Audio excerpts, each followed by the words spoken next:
আনন্দে মুখর বিনোদন কেন্দ্র বাঁধভাঙা উচ্ছ্বাসে মেতেছেন নগরবাসী। ছোটদের কাতারে সামিল বড়রাও। আগারগাঁওয়ে উৎসবের মেলায় উপচে পড়া ভিড়। ডিসেম্বরে নির্বাচন না হলে দেশ অস্থিতিশীল হতে পারে। রয়টার্সকে মঈন খান জানালেন, ভোটের আগে জোট গঠন করবে না বিএনপি। উপাচার্যকে সভাপতি রেখে ডাকসুর গঠনতন্ত্র সংশোধন সিদ্ধান্ত বাস্তবায়নে লাগবে সিন্ডিকেটের অনুমোদন। দ্রুত নির্বাচন দাবি শিবির ও ছাত্র সংসদের। পরিবেশ নেই দাবি ছাত্র দলের। সমন্বয় নেই সেবা সংস্থার কাজে। একই সড়কে বারবার ঘোরাঘুরি, ঘটছে দুর্ঘটনা। বছর জুড়ে ভোগান্তিতে বাসিন্দারা। সমাধানে স্মার্ট ড্রেনেজ সিস্টেম চালুর পরামর্শ। এবং বিদেশি বিনিয়োগ খরা কাটাতে বাংলাদেশের পাশে চীন। খুলবে সম্ভাবনার নতুন দুয়ার, বাড়বে কর্মসংস্থান। দক্ষিণ এশিয়ার উৎপাদন হবে পরিণত দেশ, আশা বিশ্লেষকদের। সকালের সময়ে সঙ্গে আছি আমি রোজা চৌধুরী। ঈদ আনন্দে মুখর রাজধানীর বিনোদন কেন্দ্রগুলো। শিশু থেকে বৃদ্ধ সবাই মেতেছেন বাঁধভাঙা উচ্ছ্বাসে। ঈদের দিন পুরাতন বাণিজ্য মেলার মাঠে 2 শতাধিক স্টলে বিভিন্ন সামগ্রী নিয়ে বসে মেলা। উৎসবের এই মেলায় ভিড় ছিল চোখে পড়ার মতো। হাতিরঝিলে ওয়াটার ট্যাক্সিতে ভ্রমণ আর গাছের ছায়ায় বসে গল্প আর আড্ডায় ঈদের দিন কাটে অনেকের। দুপুর থেকে সন্ধ্যা পর্যন্ত সরগরম ছিল পুরো ঝিলপাড়। একদল যায় তো আসে আর একদল। অনেকে ওয়াটার ট্যাক্সিতে চড়ে জলরাশিতে আনন্দ উপভোগ করেন। ফ্রেন্ড সার্কেলদের সাথে ঘুরতে আসছি, এখানে ওয়েদারটা অনেক ভালো। হাতিরঝিলে এসে আমাদের অনেক ভালো লাগছে। হাতিরঝিলে এসে এখানে আসলাম, মানুষের কোলাহল দেখতে পাচ্ছি, অনেক ভালো লাগছে। এবারের ঈদের আনন্দ বাড়িয়ে দিতে রাজধানীতে কারুশিল্প, হস্তশিল্প সহ নানা সামগ্রী নিয়ে ঈদ মেলার আয়োজন করে উত্তর সিটি কর্পোরেশন। মেলা ঘিরে ক্রেতা দর্শনার্থীদের মিলন মেলায় পরিণত হয় পুরাতন বাণিজ্য মেলার মাঠ। মায়ের জন্য আমি ঈদ সালামি থেকে 2টা চুড়ি কিনেছি। ঢাকা শহরে তো বের হওয়ার তেমন একটা জায়গা নেই। এরকম মেলা হলে বের হওয়া যায়, আসা যায়, ফ্যামিলি নিয়ে ঘোরা যায়। ঈদ উপলক্ষে আগে অনেক মেলা করতাম, কিন্তু ঈদের দিন এর আগে কখনো মেলা করি নাই, তো এবারই প্রথম। এদিন আগারগাঁও বিমান বাহিনী জাদুঘর, রবীন্দ্র সরোবর, জিয়া উদ্যানও ছিল দর্শনার্থীদের উপচে পড়া ভিড়। তাসলিম তৌহিদ, সময় সংবাদ, ঢাকা। মুন্সিগঞ্জের বিক্রমপুরের ইছামতি তীরের শেখরনগরে 531 বছরের প্রাচীন গ্রামীণ মেলা ও কালী পুজো ঘিরে লাখো মানুষের ঢল। হাজার হাজার পাঠা ও পায়রা সহ নানা কিছু দান করছেন পুণ্যার্থীরা। আর হরেক রকম পসরা নিয়ে গ্রামীণ মেলার 3000 স্টলে ধুম পড়েছে বেচা বিক্রির। সেখানে আছেন সহকর্মী নাসিরউদ্দিন উজ্জ্বল। সরাসরি যাচ্ছি তার কাছে।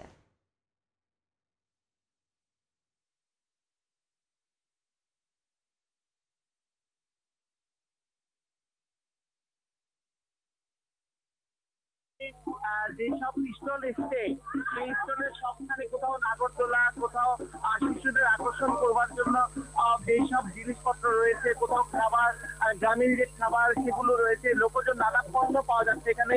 এবং এই এলাকার যে পরিবেশটি সেটি হচ্ছে বিশাল এলাকা জুড়ে, এবং সেখানে কিন্তু ঈদের পরদিন হওয়ার কারণে নানা ধর্মের লোকজন এখানে এসছেন।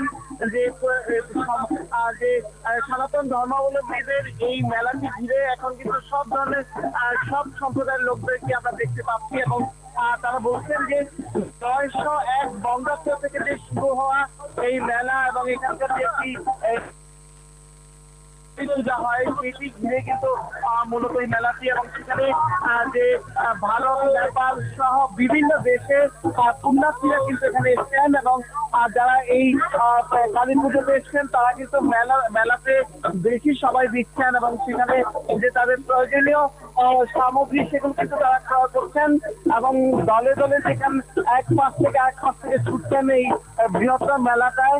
এবং এখানকার যে গ্রামীণ মেলা, সেই মেলার পাশ দিয়ে কিন্তু একেবারে নদী বয়ে গেছে। আর কিন্তু নৌকায় করে এসছেন, ইঞ্জিন চালিত বিভিন্ন রকমের ট্রলার এসছে, এবং সেগুলো কিন্তু শ্বাসসজ্জা লক্ষ্য করা যাচ্ছে। এবং বাঁধ, বাঁশি, মৃৎশিল্পের সামগ্রী এগুলো বেশি আকৃষ্ট করতে কিন্তু শহরের মানুষকে। এবং অনেক অঞ্চল বাংলাদেশের এমন কোনো প্রান্ত নেই যেখান থেকে লোকজন আসেনি। ইছামতি নদীর তীরে পরিস্থিতি এখানে কিন্তু বিশেষভাবে পুরো রেখে রাখা হয়েছে এবং নিরাপত্তার পাশাপাশি এখানকার সিসি ক্যামেরা স্থাপন করা হয়েছে পুরো এলাকার জন্য। এবং এখানে যে কালীর মন্দিরটি রয়েছে সেই মন্দিরে কিন্তু শত শত নয় হাজার হাজার কবুতর এবং পাঠা সেখানে দান করা হচ্ছে। নানা রকম বাধা দিয়ে তারা এসেছেন পুণ্যার্থীরা তাদের যে বিভিন্ন রকম এখানকার যে তাদের আশা নিয়ে তাদের আশা পূরণ করবার জন্য সেখানে এসেছেন এবং এই মেলা জমজমাট আরো বেলা যত বাড়ছে তত জমজমাট হচ্ছে। তো এই ছিল আমার কাছে মুন্সিগঞ্জের গ্রামীণ মেলার সবচেয়ে। সরাসরি যুক্ত ছিলাম মুন্সিগঞ্জে। বিএনপির স্থায়ী কমিটির সদস্যদের সঙ্গে ঈদের শুভেচ্ছা বিনিময় করেছেন দলের চেয়ারপারসন বেগম খালেদা জিয়া। সোমবার রাতে লন্ডন থেকে ভার্চুয়ালি যুক্ত হয়ে শুভেচ্ছা বিনিময় করেন তিনি। এ সময় বেগম জিয়ার সঙ্গে ছিলেন দলের ভারপ্রাপ্ত চেয়ারম্যান তারেক রহমান এবং স্থায়ী কমিটির সদস্য ও তার ব্যক্তিগত চিকিৎসক ডাক্তার এজএম জাহিদ হোসেন।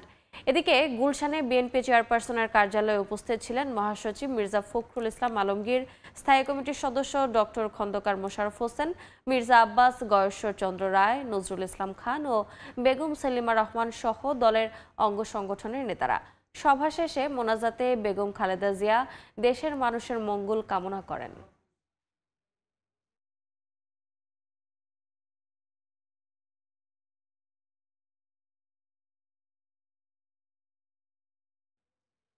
চলতি বছরের ডিসেম্বরের মধ্যে ভোট না হলে দেশ অস্থিতিশীল হতে পারে বলে শঙ্কার কথা জানিয়েছেন বিএনপির স্থায়ী কমিটির সদস্য ডক্টর মঈন খান। বার্তা সংস্থা রয়টার্সকে দেয়া এক সাক্ষাৎকারে তিনি আরও বলেন, ডিসেম্বরে নির্বাচনের সময়সীমা বেশিরভাগ মানুষ মেনে নিয়েছে।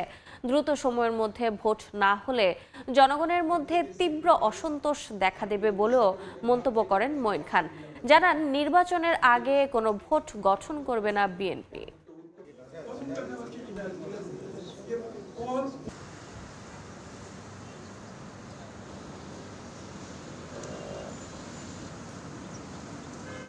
ডাকসুর সভাপতি পদে উপাচার্যের পরিবর্তে শিক্ষার্থীদের নির্বাচিত প্রতিনিধি থাকতে হবে ছাত্র সংগঠনগুলো এমন প্রস্তাব দিলেও সংশোধিত গঠনতন্ত্রে উপাচার্যকেই ডাকসুর সভাপতি রাখা হয়েছে। তবে ভারসাম্য আনা হয়েছে সভাপতির ক্ষমতায়। এখন থেকে সিদ্ধান্ত বাস্তবায়নে উপাচার্যকে নিতে হবে সিন্ডিকেটের অনুমোদন। এই সংশোধনকে ইতিবাচক দাবি করে দ্রুত নির্বাচনের দাবি ছাত্র শিবির ও গণতান্ত্রিক ছাত্র সংসদের। আর এই সংস্কারে ছাত্রদের প্রতিনিধিত্ব নিশ্চিত হবে না দাবি করে ছাত্রদল বলছে, এখনও নির্বাচনের পরিবেশ তৈরি হয়নি। তবে বিশ্ববিদ্যালয় প্রশাসন বলছে, ছাত্র সংগঠনগুলোর সঙ্গে আলোচনার মাধ্যমেই নির্বাচনের যথাযথ পরিবেশ তৈরি করা হবে। শাকির আহমেদের রিপোর্ট। 2019 সালের পর ঢাকা বিশ্ববিদ্যালয় কেন্দ্রীয় ছাত্র সংসদ বা ডাকসু অকার্যকর থাকায় বিশ্ববিদ্যালয়ের সিদ্ধান্ত গ্রহণ প্রক্রিয়ায় উপেক্ষিত শিক্ষার্থীদের স্বার্থ। ছাত্র জনতার গণ অভ্যুত্থানের পর থেকে সাধারণ শিক্ষার্থী ও ক্যাম্পাসে ক্রিয়াশীল সব ছাত্র সংগঠনের পক্ষ থেকে নির্বাচনের দাবি উঠেছে। এ লক্ষ্যে ছাত্র সংগঠনের কাছ থেকে প্রস্তাবনা নিয়ে গঠনতন্ত্রের খসড়া চূড়ান্ত করেছে বিশ্ববিদ্যালয় প্রশাসন।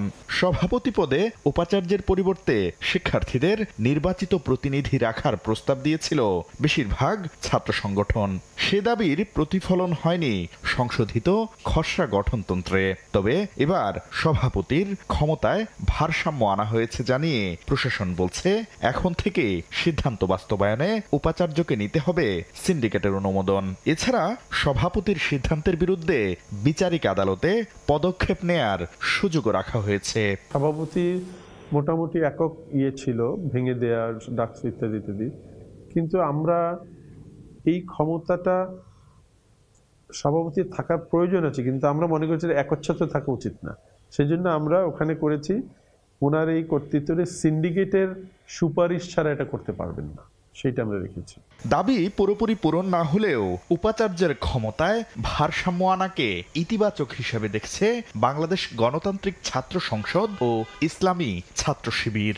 অ্যাটলিস্ট আমাদের যে সংস্কার প্রস্তাবনা ডাকসুর দিকে আমরা এক পদক্ষেপ এগিয়েছি, এটাকে আমি পজিটিভলি দেখি এবং এটাকে আমি সাধুবাদ জানাই। ছাত্র রাজনীতির স্বার্থে, শিক্ষার্থীদের স্বার্থে এই মুহূর্তে ডাকসু হওয়াটা অনেক বেশি জরুরি। ছাত্রদের প্ল্যাটফর্ম হিসেবে আমাদের কাছে মনে হয় যে এই যে ক্ষমতা কমানো হয়েছে তা যথেষ্ট নয়। ডাকসু নির্বাচন বাস্তবায়ন করার জন্য অবশ্যই আনুষ্ঠানিক ডেডলাইন প্রয়োজন। তবে গঠনতন্ত্রের এই সংস্কারে শিক্ষার্থীদের প্রতিনিধিত্ব নিশ্চিত হবে না বলে মনে করে জাতীয়তাবাদী ছাত্রদল।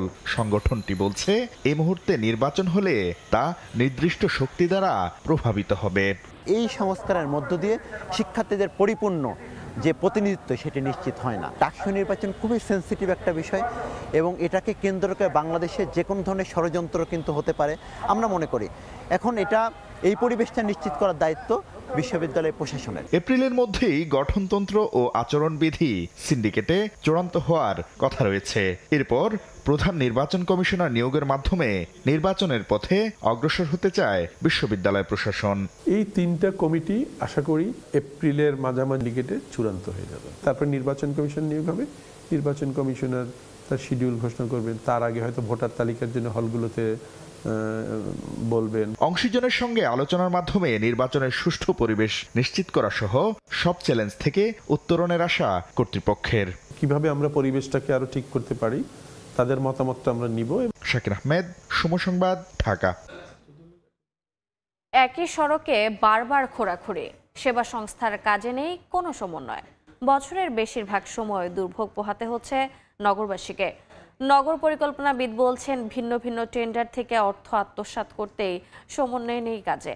সেলিম আহমেদের ক্যামেরায় শাবাব ওয়াসির রিপোর্ট। সড়কের এই রুগ্ন দশা রাজধানীর 4টি পৃথক আবাসিক এলাকার। যানবাহন চলাচল তো দূরের কথা, রাস্তা দিয়ে হাঁটাও কঠিন। হরহামেশাই ঘটছে দুর্ঘটনা। উত্তর মুগদাপাড়া, আর.কে মিশন রোড, মোহাম্মদপুরের নূরজাহান রোড, উত্তরখান সহ বেহাল রাজধানীর অর্ধশতাধিক সড়ক। বছর জুড়ে চলা খোঁড়াখুঁড়িতে ভোগান্তির শেষ নেই নগরবাসীর। অটোনা ভ্যান নিয়ে আসতেছি, ভ্যান নিয়ে আসার পর মনে করেন আমার সড়কের উল্টা পড়ে গেছে। একটা রোগী যদি অসুস্থ হয়ে পড়ে তাকে নিয়ে যে হসপিটালে যাব সেটা যাওয়ারও তৌফিক না, যে তাদের কাঁধে করে নিয়ে যেতে হবে। বৃষ্টির তো মনে হয় যে কতবার স্লিপ খেয়ে পড়া লাগে আর কোনো ইয়ে আজকে তো সেই রাস্তা। একটা ডেলিভারি টাইম দিয়ে আধা ঘন্টা, সেই জায়গাতে 1 ঘন্টা লেগে যায়, কখনো 2 ঘন্টা লেগে যায়। মাল মাথায় করে ক্যারিং খরচা বেশি হয়, সব দিক দিয়ে খরচ বেশি হয়। এই রোডের চাপটা পুরো মেন রোডে যায় পড়ে আর কি, তারপরে অনেক জাম লাগে, মানুষের চলাচলে খুব সমস্যা হয়। এই জনদুর্ভোগের যেন কোনো শেষ নেই। রাজধানীবাসীর অভিযোগ, ওয়াসা, ডিপিডিসি, তিতাস সহ সেবা সংস্থাগুলোর সমন্বয়হীনতার কারণে একই বছরে একই রাস্তায় কাজ করা হচ্ছে বহুবার। তাই বছর জুড়েই ভোগান্তি পোহাতে হচ্ছে এলাকাবাসীর। আজকে কেটে আবার বালু দিতেছে, পরের দিন বলতে ডেস্কো হিসাব বলতেছে আমাদের গ্যাসের সমস্যা, আবার রাস্তা কাটতেছে ডেস্কো আবার ফিল আপ করতেছে, আবার বলতেছে ওয়াসার সমস্যা, আবার কাটতেছে। কিন্তু আমরা আজকে দুর্ভোগে আছি। কাজ করানোর জন্য 4বার কন্ট্রাক্টর পরিবর্তন হয়েছে, 3বার টেন্ডার পাস হয়েছে, টাকা সব লুটপাট হয়ে গেছে। একবার করলে ডালাই করলে হয়তো জাস্ট 15 দিন, 1 সপ্তাহ পরে আবার কাটা শুরু করে। সমন্বয়হীন খোঁড়াখুঁড়ি বন্ধে প্রাতিষ্ঠানিক সীমাবদ্ধতার কথা জানায় ঢাকা দক্ষিণ সিটি কর্পোরেশন। একাধিক সংস্থার নিয়ন্ত্রণকারী সংস্থাও ভিন্ন ভিন্ন। যতগুলি ইউটিলিটি সার্ভিস আছে, এই ইউটিলিটি সার্ভিসগুলি সিটি কর্পোরেশনের অধীনে অথবা পৌরসভা যেগুলি স্থানীয় সরকার তাদের অধীনে দিয়ে তাদের আলাদা উইং থাকতে পারে, কিন্তু এটা সমন্বিত পরিকল্পনা করে যাতে আমরা বড় কাজগুলি সব ঠিকঠাক মতো করতে পারি সেটা নিশ্চিত করতে পারি। নগর পরিকল্পনাবিদ বলছেন ভিন্ন ভিন্ন টেন্ডার থেকে অর্থ আত্মসাৎ করতেই কাজে সমন্বয় নেই। পরিস্থিতি উত্তরণে সব সেবা সংস্থাকে সিটি কর্পোরেশনের আওতায় এনে স্মার্ট ডাক্ট সিস্টেম চালু করার পরামর্শ তার। প্রকল্প ভিত্তিক যে এক ধরনের স্ক্যাভেঞ্জিং করে, অর্থাৎ ওর থেকে যে তারা অসৎ উপায়ে টাকা অর্জন করে, প্রকল্পের একটা সার্টেন পার্সেন্টেজ সরিয়ে নেওয়ার চেষ্টা করে, তারা এই প্রকল্পের একীভূতকরণের ফলে প্রকল্পের খরচ কমে যাওয়া কোনোভাবেই পছন্দ করে না। স্মার্ট ডাক্ট সিস্টেমে আমাদের আসা দরকার, যেটি যখন তখন ইচ্ছা 5 ইঞ্চি পাইপ 6 ইঞ্চি 8 ইঞ্চি বানানো যাবে, যে কোনো রকম পরিবর্তন করা যাবে, কিন্তু সড়ককে না কেটে শুধু এই স্মার্ট ডাক্টের ঢাকনা খুলে পুরো কার্যক্রম করা সম্ভব। নতুন রাজনৈতিক প্রেক্ষাপট সড়ক সংস্কারের পরিকল্পনায় পরিবর্তন আনার সুবর্ণ সুযোগ বলেও মনে করেন এই পরিকল্পনাবিদ। শাবাব ওয়াসি, সময় সংবাদ, ঢাকা। সকালের সময়ে আরও থাকছে। 1400 কোটি টাকা ব্যয়ের পরও মিলছে না তিস্তা সেচ প্রকল্পের পানি। চরম হুমকিতে ফসলি জমি, জীববৈচিত্র্য। ন্যায্য হিস্সা নিশ্চিত না করলে আসবে না সফলতা। দাবি দেশে বিদেশি বিনিয়োগ নিয়ে যখন উকি দিচ্ছে শঙ্কার কালো মেঘ, তখন চীনের পাশে থাকার প্রতিশ্রুতি খুলেছে সম্ভাবনার দুয়ার। প্রধান উপদেষ্টার সফরে $1 বিলিয়ন বিনিয়োগের অঙ্গীকার করেছে প্রায় 30টি চীনা কোম্পানি। শুধু তাই নয়, চীনা উদ্যোক্তাদের বাংলাদেশে বিনিয়োগে উৎসাহিত করার আশ্বাস দিয়েছেন প্রেসিডেন্ট শি জিনপিং। এছাড়াও বিশেষ অর্থনৈতিক অঞ্চল এবং মোংলা বন্দরের আধুনিকায়নে ঋণ এবং অনুদান মিলিয়ে আরও $1 বিলিয়ন বেশি পাচ্ছে ঢাকা। চীনের এমন ইতিবাচক মনোভাব বাংলাদেশকে উৎপাদনের হাবে পরিণত করবে বলে ভূমিকা রাখবে আশা বিশ্লেষকদের।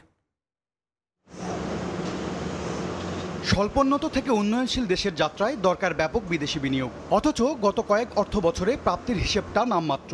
সবশেষ চলতি অর্থ বছরে দুই প্রান্তিক মিলিয়ে বিদেশি বিনিয়োগের পরিমাণ মাত্র $21 কোটি। প্রথম প্রান্তিক অর্থাৎ জুলাই থেকে সেপ্টেম্বরে যা ছিল $10 কোটি, বছর ব্যবধানে 71% কম।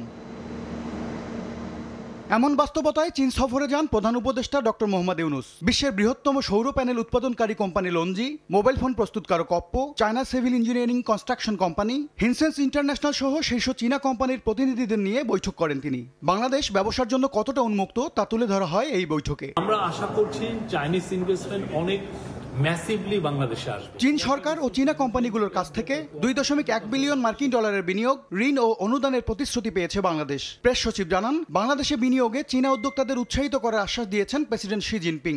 এতে চীনা বিনিয়োগের দ্বার উন্মোচিত হওয়ার সবুজ সংকেত হিসেবে দেখছেন বিশ্লেষকরা। বিনিয়োগের সহায়ক পরিবেশ এটি যদি একটা বার্তা দেয়া যেতে বাইরে, তাহলে দেখা যাবে চীনের বাইরেও কিন্তু জাপান আছে বা অন্যান্য যে সমস্ত দেশগুলো আছে তারাও কিন্তু বাংলাদেশে বিনিয়োগে আগ্রহী হবে। দেশীয় উদ্যোক্তারা বলছেন, চীনা বিনিয়োগে দ্রুতই বাড়বে কর্মসংস্থান, তবে অর্থনীতিতে কতটা প্রভাব পড়বে তা জানতে সময় লাগবে। ব্যাপারটা যদি এরকম হয় যে 100% র মেটেরিয়াল বাইরে থেকে আসছে, বাংলাদেশে প্রসেসড হচ্ছে এবং এটা আবার বাইরে চলে যাচ্ছে, এবং ট্যাক্স ওয়েভারের কারণে আসলে ট্যাক্সও আয় হচ্ছে না, শুধুমাত্র তারা যখন মজুরি দিচ্ছেন কিংবা তাদের ম্যানেজমেন্টকে যখন স্যালারি দিচ্ছেন বাংলাদেশে, সেটার বাইরে আসলে খুব একটা তখন আমাদের ইকোনমি থাকে না। কিন্তু তারা লোকালি তাদের র মেটেরিয়াল কিংবা তাদের ইনপুটস সোর্স করছেন, তখন যেটা হয় যে এই ভ্যালু অ্যাডিশনটা সিগনিফিকেন্টলি বেড়ে যেতে থাকে। চীনা বিনিয়োগে বাংলাদেশে উৎপাদিত পণ্য রপ্তানি বাজারে সহজে পৌঁছে দিতে মোংলা বন্দরের সক্ষমতা বাড়াতেও ঋণ দিচ্ছে বেইজিং। MS আরিফিন, সময় সংবাদ, ঢাকা। রাজধানীর বংশালে বাংলাদেশ মাঠের ঈদ মেলায় বিস্ফোরণে 6 জন দগ্ধ হয়েছেন। প্রত্যক্ষদর্শীরা জানান, সোমবার রাত 9:30টায় মেলায় ফাস্টফুড স্টলের গ্যাস সিলিন্ডার বিস্ফোরণ হয়। দগ্ধ 6 জন জাতীয় বার্ন ও প্লাস্টিক সার্জারি ইনস্টিটিউটের জরুরি বিভাগে চিকিৎসাধীন। চিকিৎসকরা জানান, দগ্ধদের মধ্যে 5 জন পুরুষ ও 1 জন কিশোরী। তাদের মধ্যে একজনের শরীরে 11% এবং অন্যজনের 7% এবং বাকিদের 1 থেকে 2% অংশ পুড়ে গেছে।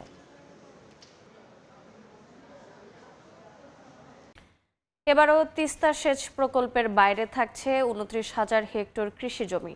পানির অভাবে কখনোই এই প্রকল্প কাঙ্ক্ষিত সেচের লক্ষ্যমাত্রা পূরণ করতে পারেনি। অথচ এই প্রকল্প সংস্কার ও সম্প্রসারণে পানি উন্নয়ন বোর্ড খরচ করছে 1400 কোটি টাকা। তবে তিস্তার পানির ন্যায্য হিস্সা নিশ্চিত না করে এই প্রকল্প কতটা সফল হবে তা নিয়ে প্রশ্ন তুলেছেন গবেষকরা। পরীক্ষা নিরীক্ষা করেই এই প্রকল্প নেওয়া হয়েছে দাবি পানি উন্নয়ন বোর্ডের। শাকিল মাহমুদের ক্যামেরায় নাজমুল ইসলাম নিশাতের বিস্তারিত। ভারতের একতরফা পানি প্রত্যাহারে মরতে বসেছে উত্তরের জীবনরেখা তিস্তা। পানির অভাবে শুধু জীবন জীবিকায় সংকটে পড়েনি, চরম হুমকিতে জীববৈচিত্র্য। অথচ তিস্তার পানির উপর নির্ভর করেই হাজার হাজার কোটি টাকা খরচ করা হচ্ছে তিস্তা সেচ প্রকল্পে। সেচ প্রকল্পের আওতায় নতুন নতুন অবকাঠামো হলেও এখনো অনেক এলাকাতেই পানি পাননি কৃষক। এমনকি অনেক সেচ ক্যানেল রয়েছে যেখানে কখনোই তিস্তার পানি আসেনি। ফলে কৃষকদের নির্ভর করতে হচ্ছে বিদ্যুৎ কিংবা ডিজেল চালিত সেচ যন্ত্রের উপর। একদিনের মাঠে পানি সেচতে গেলে এখন টাকা না গেলে তো 2-3,000-4,000 টাকা লাগে। পানি আসবে, পানি তো দেয় না, তিস্তাতে পানি নেই, আমরা পানি কি করে পাবো? 1990 সালে প্রথম দফায় কাজ শেষ হওয়ার পর 84,378 হেক্টর কৃষি জমিতে সেচ সুবিধা নিশ্চিত করার লক্ষ্যমাত্রা নিয়ে প্রকল্পটি চালু করা হলেও পানির অভাবে কখনোই সেচের কাঙ্ক্ষিত লক্ষ্যমাত্রা পূরণ করতে পারেনি প্রকল্পটি। তবে পানির নিশ্চয়তা না থাকলেও প্রায় 1,500 কোটি টাকা ব্যয়ে তিস্তা সেচকাল সংস্কার ও সম্প্রসারণ করছে পানি উন্নয়ন বোর্ড।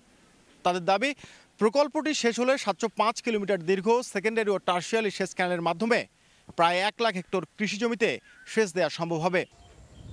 গবেষকরা বলছেন তিস্তার পানি নিশ্চিত না করে সেচ প্রকল্পে বিপুল অর্থ ব্যয় তেমন সুফল বয়ে আনবে না। তখনই কিন্তু একটা কথা ছিল যে রিজার্ভার তৈরি করা, সেই জায়গাটাতে আমরা এফোর্টটা কম দেখছি, বরং এমব্যাঙ্কমেন্ট, টেম্পোরারি শেডিং এটা দেখছি। এই জন্য আমি মনে করি যে এই পরিকল্পনাটা গ্রহণ আর একটু ভেবেচিন্তে করা উচিত ছিল। তবে পানি উন্নয়ন বোর্ডের দাবি, পানির প্রাপ্যতা পরীক্ষা করেই এই প্রকল্প নেওয়া হয়েছে। প্রকল্পের কাজ শেষ হলে 1,04,000 হেক্টর জমিতে সেচ দেয়া সম্ভব হবে। 20টা স্ট্রাকচার নতুন ধরা আছে, ওয়াটার কন্ট্রোল স্ট্রাকচার। এই স্ট্রাকচারগুলো নির্মাণ চলছে। এগুলো নির্মাণ শুরু হলে আমরা এই 87,000 প্লাস 17,000 এই সব মিলে 1,04,000 হেক্টর জমিতে সেচ দিতে পারবেন। 2021 সালে 1452 কোটি টাকা ব্যয়ে তিস্তা সেচকাল সংস্কার ও সম্প্রসারণের উদ্যোগ নেয় পানি উন্নয়ন বোর্ড। 2024 সালে এই প্রকল্পের কাজ শেষ হওয়ার কথা থাকলেও এখন পর্যন্ত শেষ হয়েছে মাত্র 40%। নাজমুল ইসলাম নিশাত, সময় সংবাদ, রংপুর। চৈত্রের গরম আর অনাবৃষ্টিতে নীলফামারীতে দেখা দিয়েছে খাবার পানি ও সেচ সংকট। অনেক ফসলি জমি ফেটে চৌচির হয়ে গেছে। পানির স্তর নেমে যাওয়ায় পানি উঠছে না নলকূপে। কৃষি উৎপাদন স্বাভাবিক রাখতে বিদ্যুৎ সরবরাহ অব্যাহত রাখতে বিদ্যুৎ বিভাগকে অনুরোধ করেছে কৃষি বিভাগ। মোহাম্মদ সোহেলের ছবিতে শাকির হোসেন বাদলের রিপোর্ট। বিস্তীর্ণ এলাকা জুড়ে চলছে বোরো আবাদ। চৈত্রের গরম আর অনাবৃষ্টিতে জমি ফেটে চৌচির, এমনকি পানি উঠছে না নলকূপে। নীলফামারীতে গত বছর মার্চ মাসে 24 মিলিমিটার বৃষ্টি হলেও চলতি বছর একই সময় বৃষ্টি হয়েছে মাত্র 5 মিলিমিটার। পাশাপাশি গত এক সপ্তাহে তাপমাত্রা 18 থেকে 34 ডিগ্রি সেলসিয়াসের মধ্যে ওঠানামা করছে। পানির স্তর নিচে নেমে যাওয়ায় দেখা দিয়েছে সেচ সংকট, মিলছে না খাবার পানীয়। এতে বিপাকে জেলার বাসিন্দারা। আমাদের পানির খুবই সমস্যা, অনেক দূর থেকে পানি আনতে হয়। ডিপের পানি যখন শুরু হয় তখন টিউবওয়েলের পানি বাইর হয় না, কল ঝকাইলেও পানি বাইর হয় না, মোটর থাকি পানি আনা লাগে। পানির কারণে ফাটি যাচ্ছে, আর পানি তো আমার দিকে লেয়ার কম না, নলকূপ দেওয়া আছে, আমরা উপরের লেয়ারে পানি পাই না। কৃষি বিভাগ বলছে কৃষি উৎপাদন অব্যাহত রাখতে গভীর নলকূপ দিয়ে সেচের বিকল্প নেই। এ কারণে বিদ্যুৎ সরবরাহ স্বাভাবিক রাখতে সংশ্লিষ্ট বিভাগকে অনুরোধ করা হয়েছে। আমরা মাঠে বিভিন্ন রকম পরামর্শ যেন বিদ্যুৎ সরবরাহ রাখা হয়, তারপরে বিএমডিএ বিএডিসি থেকে যেন আমাদের যে সেচের কূপগুলো আছে সেগুলো যেন সবসময় সরবরাহ থাকে, এবং কৃষকের যে আপনার ব্যক্তিগত সেচ পাম্প আছে সেটা দিয়েও কিন্তু সেচ চালু আছে। কৃষি বিভাগের তথ্য মতে চলতি মৌসুমে নীলফামারীতে 81,057 হেক্টর জমিতে বোরো আবাদের লক্ষ্যমাত্রা নির্ধারণ করা হয়েছে। শাকির হোসেন বাদল, সময় সংবাদ, নীলফামারী। গাইবান্ধা শহরের নতুন আতঙ্কের নাম ডেভিলস ব্রেথ বা স্কোলোপামিন ড্রাগ। ভুক্তভোগীরা বলছেন নানা কৌশলে এই মাদক মানুষের উপর প্রয়োগ করে মুহূর্তেই নিঃস্ব করা হচ্ছে। গত 2 মাসে এমন অন্তত 10টি ঘটনার পর ছড়িয়ে পড়েছে আতঙ্ক। পুলিশ বলছে সিসিটিভি ফুটেজ দেখে চক্রটি শনাক্তের চেষ্টা চলছে। বিপ্লব ইসলামের রিপোর্ট।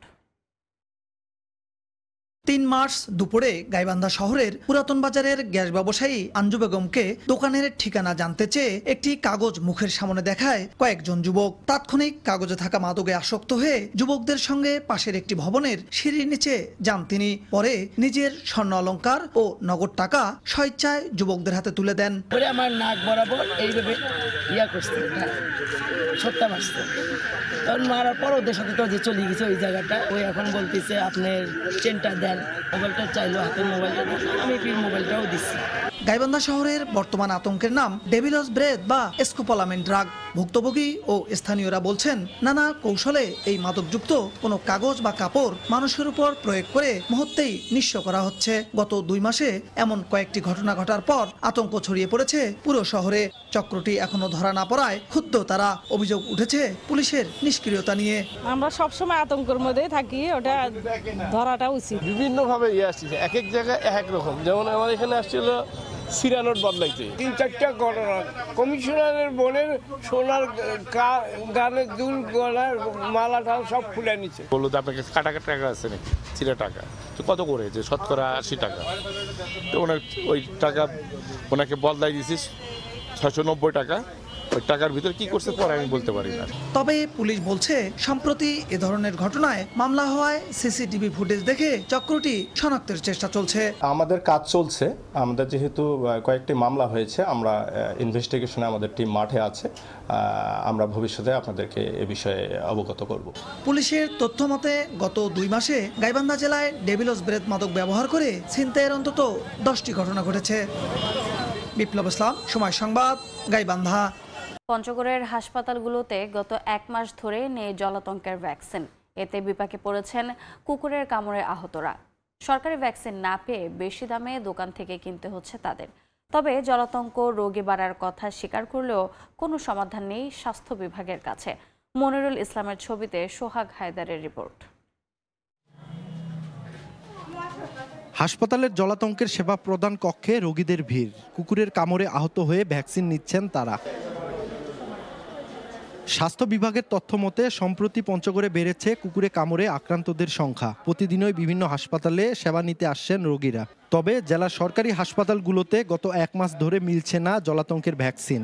রোগী ও স্বজনরা বলছেন ভ্যাকসিন না পেয়ে অনেকে ফিরে যাচ্ছেন, অনেকেই বেশি দামে ওষুধের দোকান থেকে কিনছেন। এতে বিপাকে পড়ছেন তারা। আমাদেরকে লিখে দিল যে ভ্যাকসিন এখানে হসপিটালে নাই, বাইরে থেকে কিনে নিয়ে আসতে হবে। তা আমি বাইরে থেকে যা কিনে নিয়ে আসলাম, দাম নিল আমার কাছে 540 টাকা। আমারও জলাতঙ্ক রোগ হতে পারে নাকি, ওই জন্য ডাক্তারের কাছে চাইছি পরামর্শ নিতে। এখন এখানে দেখছি ফ্রি এটা নাই। রেবিক্স ভ্যাকসিনের আমাদের পঞ্চগড় ডিস্ট্রিক্টের সমস্যা হচ্ছে, পাওয়া যাচ্ছে না, বাড়তি দামে দোকানে কিনতে হচ্ছে। একটা আধুনিক সদর হাসপাতালে যদি আমরা এই সেবা থেকে বঞ্চিত হই, তাহলে এই গরিব মানুষটা কোথায় যাবে? তবে জলাতঙ্ক রোগী বাড়ার কথা স্বীকার করলেও কোনো সমাধান নেই স্বাস্থ্য বিভাগের কাছে। রেবিস সংক্রমণের আশঙ্কা নিয়ে প্রচুর পরিমাণে রোগী আসছে। আর আমরা যেসব রোগী আমাদের এখানে রেবিস আক্রান্তের সম্ভাবনা নিয়ে আসছে, তাদেরকে আমরা সবাইকে চিকিৎসা প্রদান করতেছি। আমাদের ঢাকা থেকে আমাদেরকে সাপ্লাই দিচ্ছে না। আমরা এর মধ্যে চাহিদাপত্র দিয়েছি এবং আগামী সপ্তাহে এটা যোগাযোগ করে যদি ওখানে স্টক থাকে তাহলে আমাদের স্টক কিপার গিয়ে ভ্যাকসিন নিয়ে আসবে। স্বাস্থ্য বিভাগের তথ্য মতে প্রতি মাসে পঞ্চগড়ে প্রায় 1,500 রোগী জলাতঙ্কের চিকিৎসা নিতে আসেন। এর বিপরীতে প্রতি মাসে 400 ভ্যাকসিন পাওয়া যায়, যা দিয়ে 2000 রোগীর সেবা দেওয়া সম্ভব হয়। সোহাগ হায়দার, সময় সংবাদ, পঞ্চগড়। 1 দশক আগে ভেঙে গেছে কুড়িগ্রামের রাজারহাটের গোবর্ধন হাড়িডাঙ্গা খালের সেতু। ভাঙা পাটাতনে বাঁশ ও মাটি দিয়ে মেরামত করে চলাচল করছে যানবাহন ও পথচারী। উপজেলা প্রকৌশল বিভাগ বলছে 100 মিটার দীর্ঘ নতুন সেতু নির্মাণে মন্ত্রণালয়ে ডিপিপি পাঠানো হয়েছে। জামিল মিয়ার ছবিতে বাদশাহ সৈকতের রিপোর্ট। ভেঙে গেছে সেতুর রেলিং, খসে পড়ছে পিলারের পলেস্তারা। ভাঙ্গা পাটাতনে বাঁশ ও মাটি দিয়ে মেরামত করে তার উপর দিয়েই চলাচল করছে যানবাহন ও পথচারী। 30 বছর আগে কুড়িগ্রামের রাজারহাট উপজেলার গোবর্ধন হাড়িডাঙ্গা খালে নির্মাণ করা হয় প্রায় 80 মিটার দীর্ঘ সেতু। এলাকাবাসী জানান 1 দশক আগে সেতুর রেলিং ও পাটাতন ভেঙে জরাজীর্ণ হয়ে পড়লেও নতুন সেতু নির্মাণের উদ্যোগ নেয়নি কর্তৃপক্ষ। প্রতিদিন ঝুঁকি নিয়ে চলাচল করছেন বাসিন্দা। দ্রুত নতুন সেতু নির্মাণের দাবি তাদের। ব্রিজের মাঝখানে বাঁশ দেওয়ানো আছে, ওখানে ভাঙার নিচে অনেক সময় বাঁশ ভাঙি যায়। এই এলাকার মানুষ খুব ভয়ে চলাফেরা করে এই ব্রিজটার উপর দিয়ে। এই ব্রিজটার নিচে উপরে সম্পূর্ণ ভাঙে গেছে, এলিং বন্ধ ভাঙে গেছে। একটা রিক্সা ধরে যাবেন তাওয়া যায় না, একটা অটো ধরে যাবেন তাওয়া যায় না। উপজেলা প্রকৌশল বিভাগ বলছে 100 মিটার দীর্ঘ নতুন একটি সেতু নির্মাণে মন্ত্রণালয়ে ডিপিপি পাঠানো হয়েছে।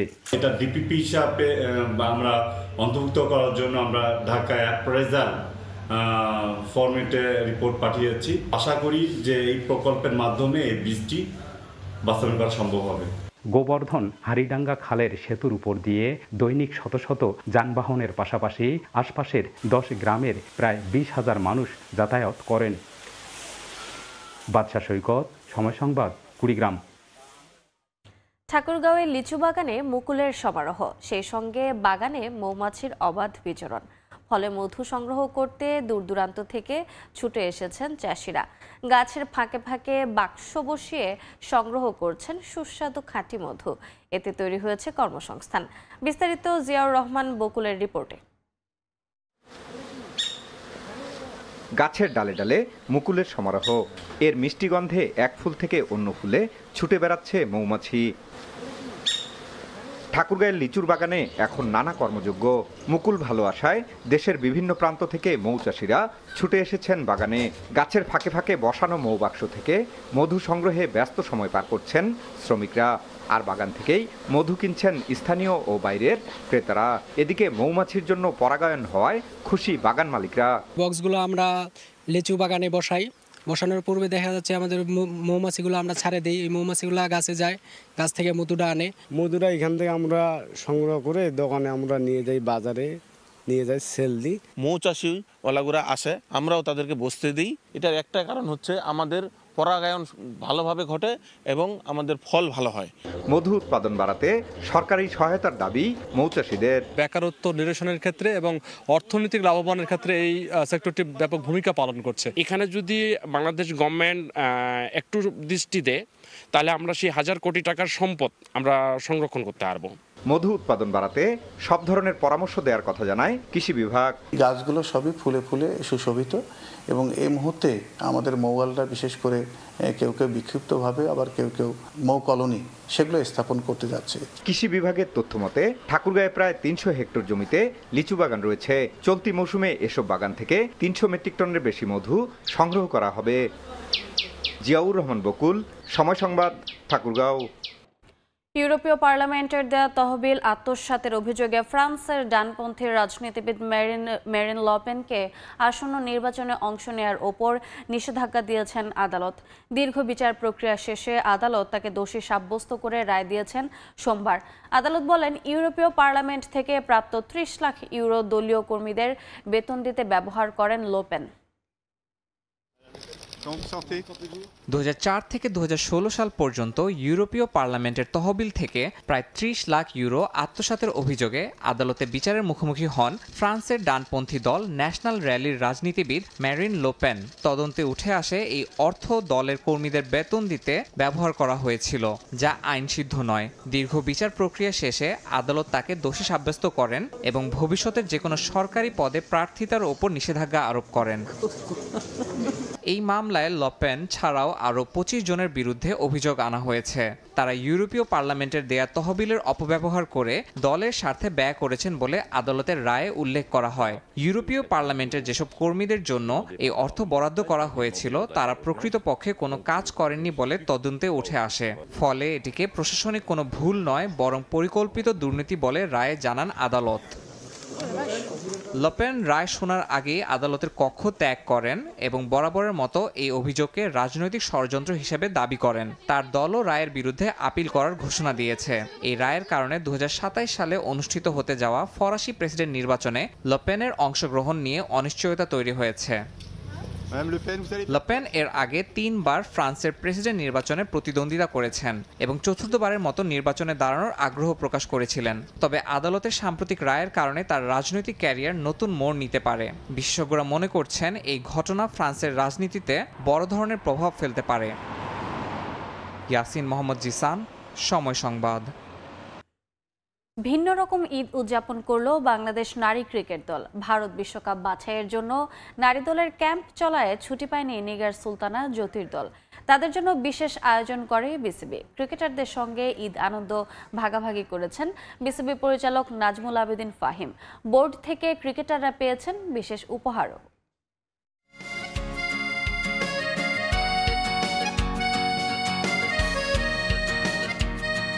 দায়িত্বের কাছে ভাটা পড়েছে পরিবারের সঙ্গে ঈদ আনন্দ, তবুও বিশেষ দিন বলে কথা। ভারত বিশ্বকাপ বাছাই পর্বের ম্যাচ খেলার জন্য ঈদের ছুটি না পাওয়া নারী দলের ক্যাম্পে থাকা ক্রিকেটারদের জন্য বাংলাদেশ ক্রিকেট বোর্ডের বিশেষ আয়োজন।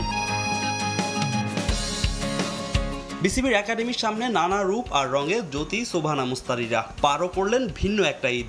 সতীর্থদের সঙ্গে দারুণ এই সময়টা অনেকেই করলেন ফ্রেমবন্দি। পরিবার থেকে দূরে থাকা ক্রিকেটারদের সঙ্গে ঈদ আনন্দ ভাগাভাগি করেছেন বিসিবি পরিচালক নাজমুল আবেদিন ফাহিম, ছিলেন কোচরা। এ সময় ঈদ সালামি সহ ক্রিকেটাররা বিসিবির কাছ থেকে পেয়েছেন বিশেষ উপহার। যখন তারা এখানে এসছে, নতুন কাপড় চোপড় পরেছে এবং সবার একসাথে এসেছে, আমাদের যে অনুষ্ঠানটা আমরা করেছি, আমরা চেষ্টা করেছি এটাকে এক্সাইটমেন্ট নিয়ে আসা। কিছু কিছু উপহার সামগ্রী ছিল ওদের জন্য, কথাবার্তা ছিল, গান বাজনা হয়েছে, তো সব কিছু মিলিয়ে আজকে এখন বলতে বলতে একটু ভালো লাগছে। এই স্যাক্রিফাইসটা যেন আমরা সেটা ভালোভাবে করতে পারি, সেটার জন্য কিন্তু বলবো যে অনেকখানি আমাদের এই কষ্ট যে জিনিসটা যে না ফ্যামিলি ছাড়া ঈদ করতে, সেটা কিন্তু চলে গেছে। এবং যারা ছিলেন আজকে ফাহিম স্যার, ইমরান স্যার, আমাদের কোচিং স্টাফ বাকিরা, ওনারা যেভাবে আসলে আমাদেরকে এই সময়টা সুন্দরভাবে উপহার দিয়েছেন এবং তারা আমাদেরকে আসলে সত্যি কথা অনেকভাবে এন্টারটেনমেন্টের চেষ্টা করছেন, আমাদেরকে গিফট দিচ্ছেন যেন এবং সালামি দিয়েছেন, যার কারণে যেন মনে হচ্ছিল না তারা আমাদের লাইক আমার মতোই গার্ডিয়ান, যে ওইরকম যেন ফিলিংসটা না আসে, আমাদের কারোর জন্য মন ছোট না হয়। তবুও পরিবারের সঙ্গে ঈদ করতে না পারার চাপা কষ্ট আছে মনে, অনেকেই ঝরিয়েছেন চোখের জল। বিশ্বকাপে কোয়ালিফাই করে এই ত্যাগের ফল পেতে চায় নারী ক্রিকেটাররা।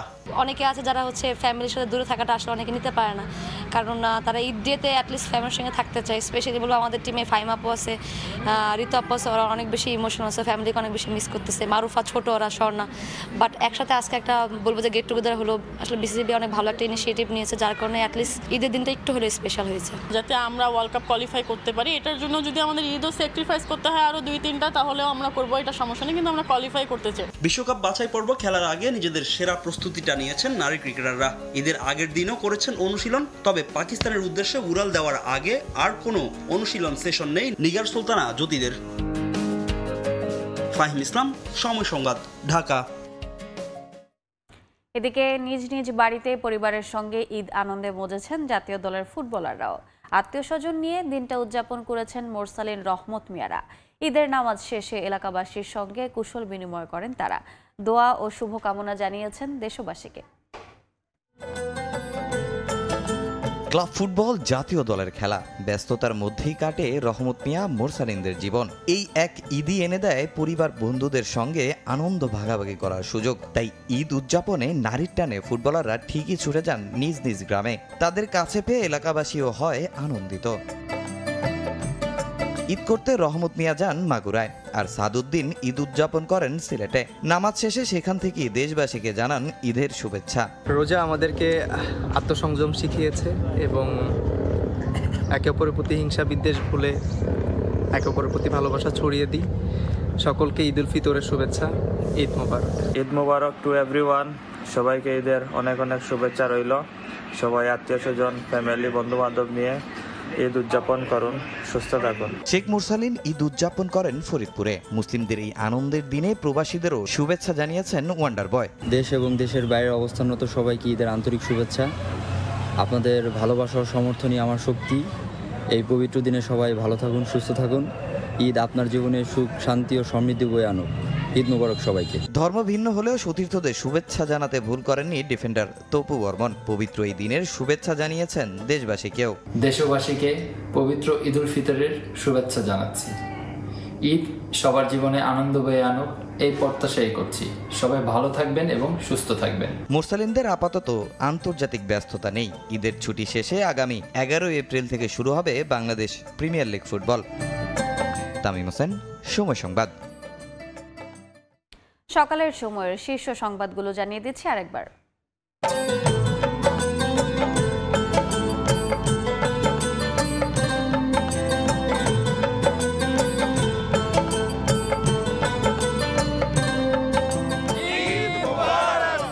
ঈদ আনন্দে মুখর বিনোদন কেন্দ্র, বাঁধ ভাঙা উচ্ছ্বাসে মেতেছে নগরবাসী। ছোটদের কাতারে সামিল বড়রাও। আগারগাঁওয়ে উৎসবের মেলায় উপচে পড়া ভিড়। উপাচার্যকে সভাপতি রেখে ডাকসুর গঠনতন্ত্র সংশোধন সিদ্ধান্ত বাস্তবায়নে লাগবে সিন্ডিকেটের অনুমোদন। দ্রুত নির্বাচন দাবি শিবির ও ছাত্র সংসদের। পরিবেশ নেই দাবি ছাত্রদলের। এবং সমন্বয় নেই সেবা সংস্থার কাজে। একই সড়কে বারবার খোঁড়াখুড়ি, ঘটছে দুর্ঘটনা। বছর জুড়ে ভোগান্তিতে বাসিন্দারা। সমাধানে স্মার্ট ড্রেনেজ সিস্টেম চালুর পরামর্শ।